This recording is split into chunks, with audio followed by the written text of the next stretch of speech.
What do you do when you accidentally find out that your kid is being bullied or harassed by their own friend?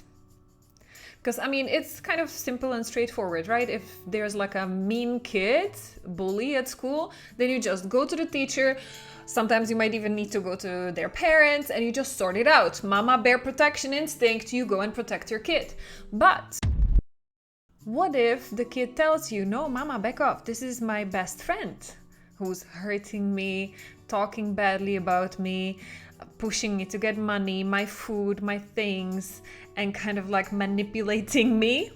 But like, it's my best friend, or I like them, and for the rest they are nice, or it's my only friends, and if you are too mean to them, and if you tell them to stop, they will stop talking to me, and I'll be all alone, and people will be laughing at me, and yada-da-da-da. What do you do then? And even further on, what role do you play in this situation? And I'm not saying this is not your fault that your kid is being pulled into a toxic relationship with their friends, but it is your responsibility, especially the younger your child is, the bigger your responsibility is for their emotional resilience and for modeling on what is really a healthy attachment relationship with you or with friends. Right? What role do you play in modeling in what is a healthy relationship? Not mixing it up with being bullied and being mean and yelling and letting your child be the subject of that and thinking that, well, it's my fault if mommy is yelling and it's my fault if mommy got upset because I did screw up and so I don't deserve full, like, nice relationship because I deserve being punished and bad things happen to me because I'm a bad kid. So let's clean that up, shall we? Because this is the problem why not only so many kids are being bullied, but why so many parents, adults, women especially, are getting in toxic relationships later on. And they have problems saying no, and they have problem getting out of there. Well, this is where it starts. This is where it starts, and this is why this conversation is so important, and that's why I will be so intense.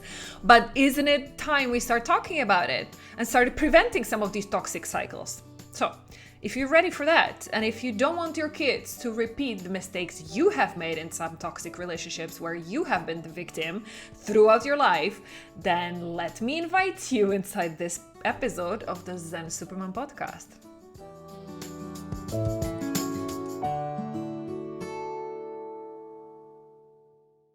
Hi, my name is Elena. I call myself a mommy tantrum specialist because I used to be my daughter's first bully as I started yelling at her at 1 year old. And this is what we will be talking about today, about bullying kids. And how screwed up is it that very often, I'm not pointing any fingers, but maybe, just maybe, did you become your kid's first bully? Just like I did, by pushing her whenever I was not feeling well, whenever I was exhausted, my boundaries were like, crossed. Whenever I was pressed for time, I was too stressed out by how much I have to do all by myself, poor little me.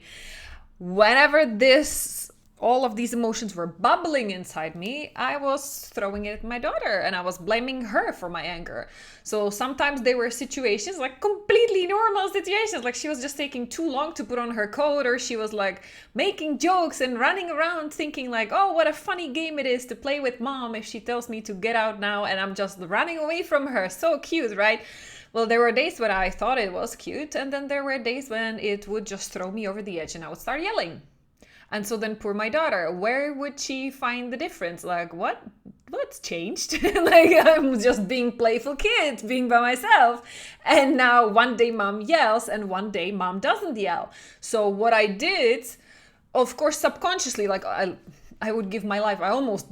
I felt like I almost died giving birth to her. So like, she's my most precious thing in the world.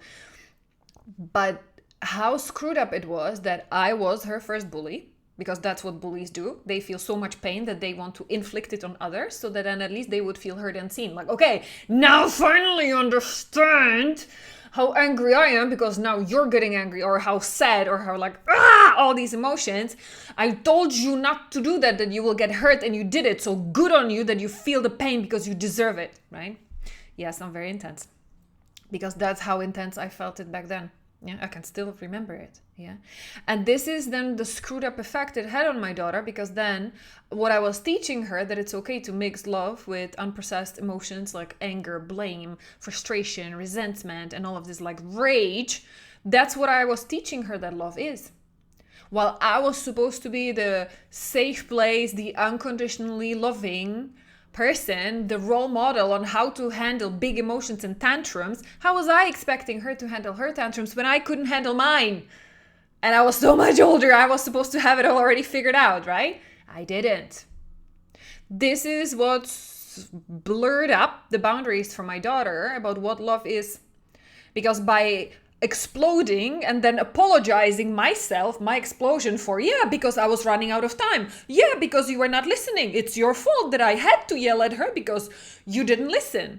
So I was teaching her that my emotions are more important than hers, that my schedule, my to-do list is more important than her, that I love all of my things more than I love her. That was basically the message that she was getting. And so when I realized, like, oh, shoot, right? Like, where's that angry monster within me even coming? How come I can feel so much love and then at the same time also be so like hijacked and having such a huge mommy tantrum and hurting the person I love the most with that? How is that even possible?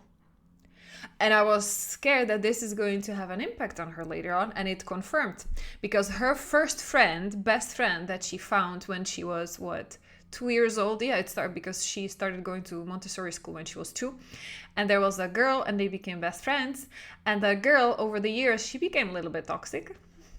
She was a little bit and she was like, yeah, pushing, and she a little bit, I don't want to call like labels, because of course nobody's fault. Nobody is born narcissistic, manipulative.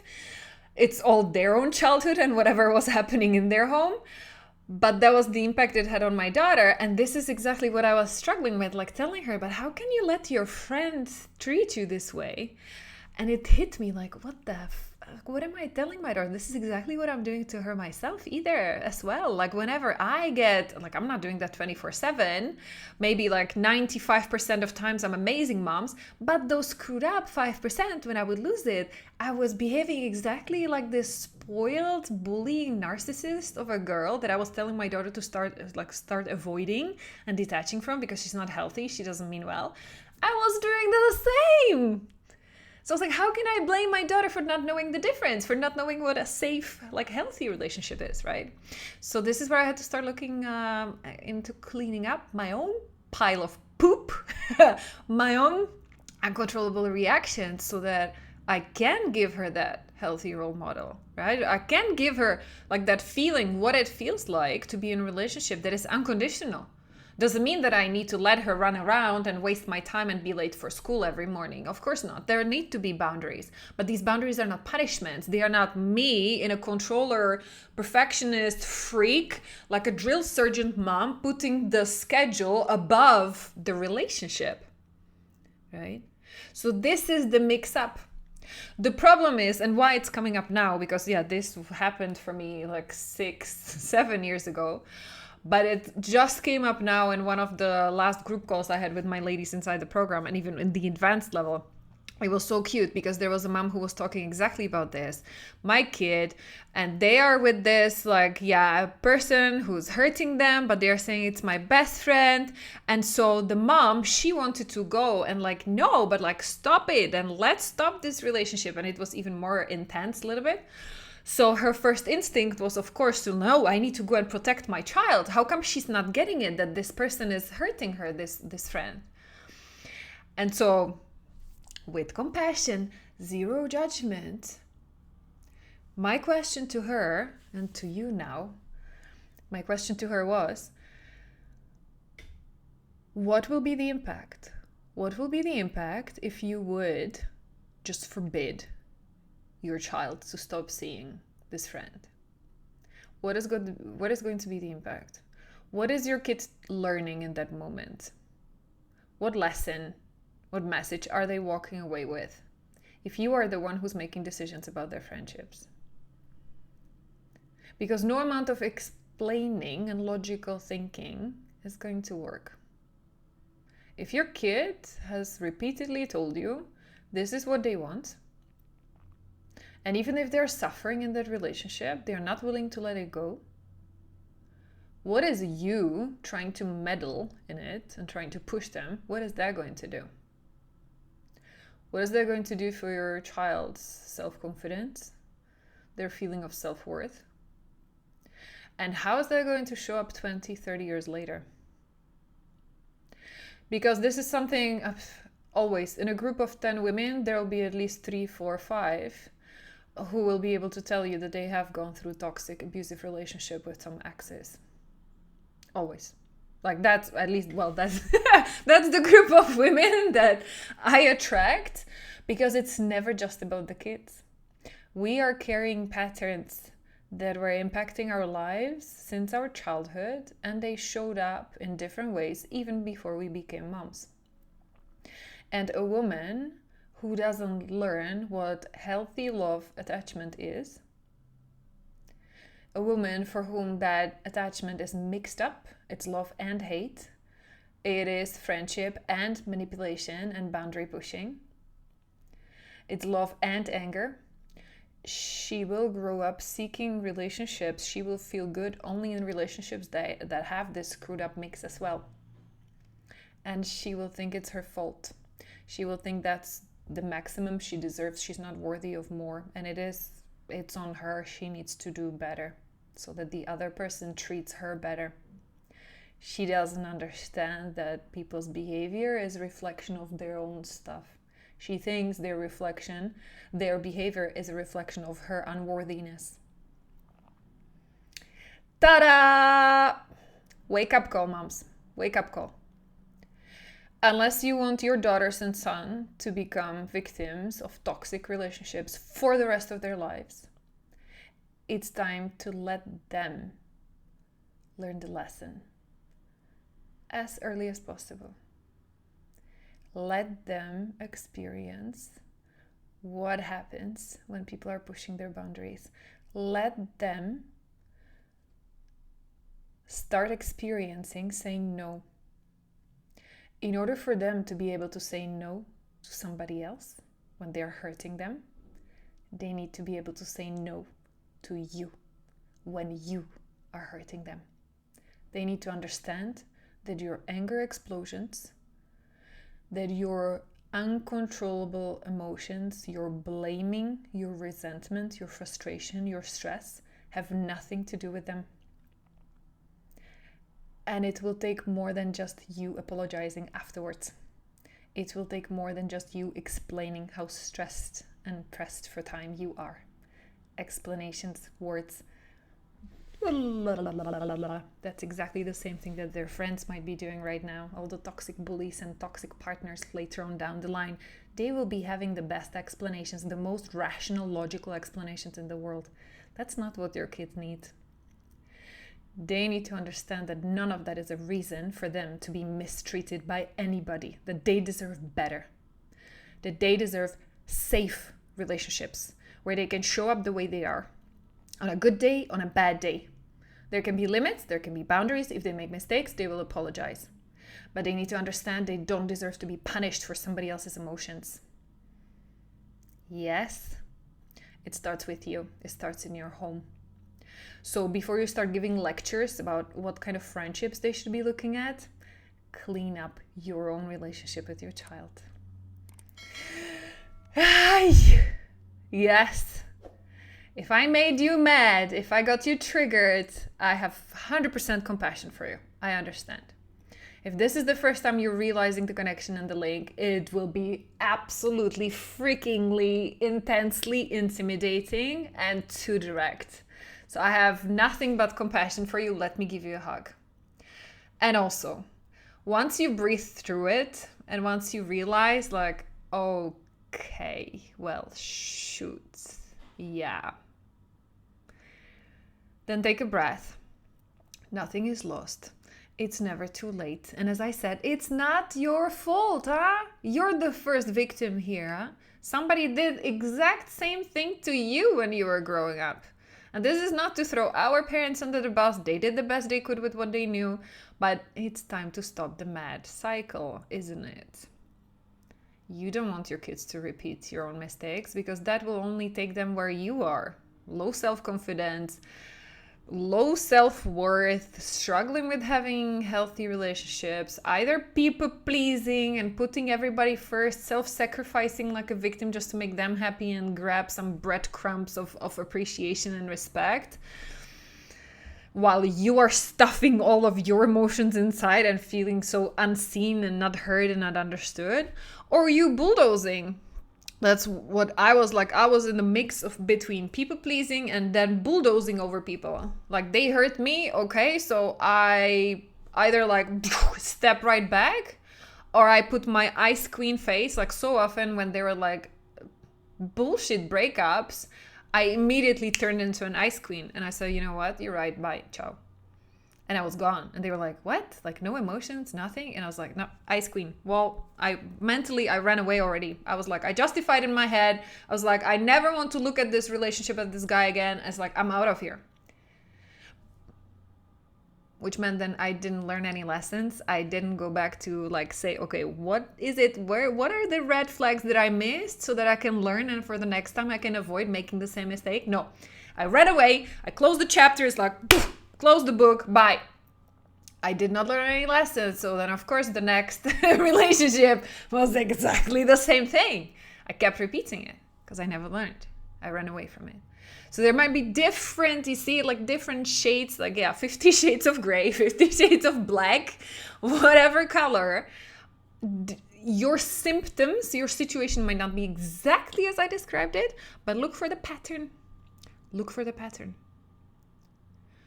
So step 1, clean up your relationship with your kids. Start being the safe place. When they make a mistake, they failed at something, they didn't listen, they didn't respect your boundary, there will be a consequence, but not a punishment. And it will not take away your unconditionally loving energy because that comes first. You can still say this behavior is not okay, I'm not happy about it, but kind of like with the underlying energy, there's nothing in the world you can do to make me stop loving you. I love you too much to let you behave this way. Yes. That's step 1. You clean up your relationship with your kid first so that they start having a healthy example of what a healthy relationship is. They start feeling safe and they start feeling worthy because you are the place where they look for their worthiness first. You are the place where they look for the confirmation they are good enough. If you don't make them feel this way, they will go out in the world and look it in other people. Yeah? Right? That's why a classic example, like all of these ladies with daddy issues, yeah? Absent father, emotionally unavailable father, alcoholic father who was such a funny joker when he was drunk, but then like you knew nothing from him for the rest of the time. Where do you think all of that is coming from? You never got the confirmation you're good enough, you're worthy, just the way you are before having to change or learn anything else. You didn't get it at home, so now you spent your entire life projecting and trying to grab it from other guys or from your kids. I gave you birth. I sacrificed the best years of my life, sleepless nights, so much money I dumped into raising you. How you unworthy piece of are not even giving me the recognition for that now. You should be loving me unconditionally. You're my child. Who else should love me more than you do? I created you. I deserve that from you. No, your kids don't owe you anything. You are responsible for cleaning that up in you. That unworthiness, not good enoughness, low self-esteem, it's your job to clean that up. Nobody else's, right? So that you can start rewiring whatever childhood trauma you already gave to your kids. You need to start rewiring that ASAP. So that they don't fall into the same trap looking for approval outside for the rest of their lives. They need to be able to find it within them. But you're the first person, the connection mother-child, that's the first place where it should be like flowing into. They need to be nurtured through your unconditional love first for whatever damage that was already there. You need to repair that ASAP. Okay, so step number 1, clean up you with you. Step 2, start pouring into your child so that they feel good enough. And that's not, often it's not the words. They hear you talk all day long. Their ears are tired. Show it in your actions. Show it in your energy, especially when they are the least deserving of unconditional love. The more they misbehave, the more they are actually crying for being proven that you still love them. It's a cry for help. Because the older your kids are, you know that they know they did something wrong. You know that. They're not stupid. Sometimes they're doing it to test your boundaries, but even then, underneath that, they want the confirmation. Like, are you seeing me? Are you paying attention to what I'm doing? Am I still worthy to you even if I screw up? That's what they are testing underneath. That's why this is not like, I don't care about parenting strategies. That's not scratching the surface. It's not about the event itself that happened. It's that whole complex dynamics you have with your child for the last few years. That's what needs to get straightened up, you see? Make sense? So those are the steps. Step 1, you clean up you. Step 2, you clean up the relationship with your kids so that they start feeling worthy and being loved by you unconditionally while having healthy boundaries around that. And they are respecting them. And only then you can start talking about their relationship with anybody else. You see the hierarchy? How that trickles down, where it all starts from? That's why I would highly encourage you to stop wasting your time starting like scrolling through social media or asking ChatGPT, like, how do I help my kid out of a toxic friendship? That's nonsense. That's just the last manifestation, a symptom of a much deeper, hierarchically higher problem. You need to start dealing with things at their root cause. Otherwise, you mitigate one symptom and it's like the dragon, you slay one head and there will be 10 more that will grow up in its place. And you will be like, so surprised. Where does that even come from? My child is addicted to video games. Oh, my child is hanging out with the wrong gang. Oh, they're starting to take drugs and smoke behind my back. Oh, they are lying and they're stealing my money. And oh, they're not telling me their secrets. And you're so surprised. Well, I'm not. It's a complex system. It did not start today. It did not start yesterday. If you want to start sorting these things out and cleaning them up, I just told you your 3 steps. I know everybody in this time and age, everybody's looking for just give me the pill, give me the quick one Ozempic injection so that I'm beautiful in shape, and give me this one parenting script that's so golden and it will turn my child into a unicorn. We are in this fast-paced world when we are used to getting things the moment we snap the fingers. We are used to having it on our doorstep. Well, guess what? The more time you're trying to save on this, the longer it's going to take. There are no quick fixes. Sorry to break that to you. It's going to take some time. It doesn't have to take decades in therapy, don't worry, because I know that 20 years from now, if it would take 20 years to unpack everything that you went through from your childhood in a talk therapy, by the time you are done, your kids are going to be grandparents themselves. So no, there are faster ways to do that. But you need to start with yourself. Yes, I know I'm very direct. If you made it all the way till the end of this super intense podcast episode, well then, let me give you the appreciation for your courage, for your openness, to being coachable, for even considering, oh shoot. Because if people got triggered and oh no, screw it, lady, what are you, you're just blaming me instead of having compassion? No. They're already out. They didn't finish watching this podcast episode. And that's okay. I know it's not for everybody. I know some people need more gentle and slow. I'm here for people who understand you don't have time to waste. You have so many things going on. I want to be straight with you. I want to save your time. So here you have it. You're welcome. And great work. Great work. Really, jokes aside.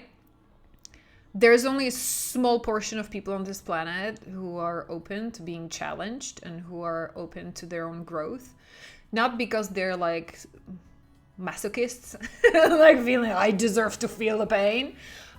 but because you see the bigger picture, you see the interconnections, you see the complex web of relationships in dynamics, you understand it's not just about what happened this morning with your kid.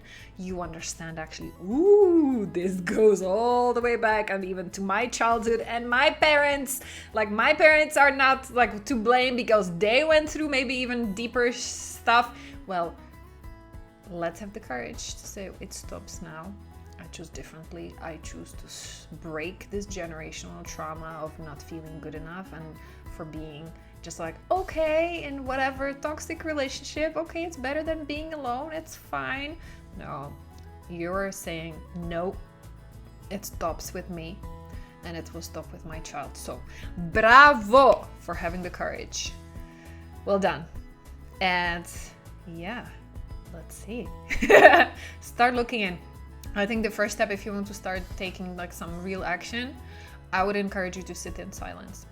Just see what comes up. If you like journaling, writing things down, write it down. But what is it that this podcast episode triggered in you? What is it that surfaced for you that it became like, it's been here all along and I didn't even see this connection. Oh my goodness, how is that possible? Oh my goodness, I feel so bad right now. So don't feel bad. Just send us a message. Let me know what resonated with you. I'd love to hear from you. Let's take it from there. Great work, Supermom. I'm going to see you the next time in the next episode of the Zen Supermom Podcast.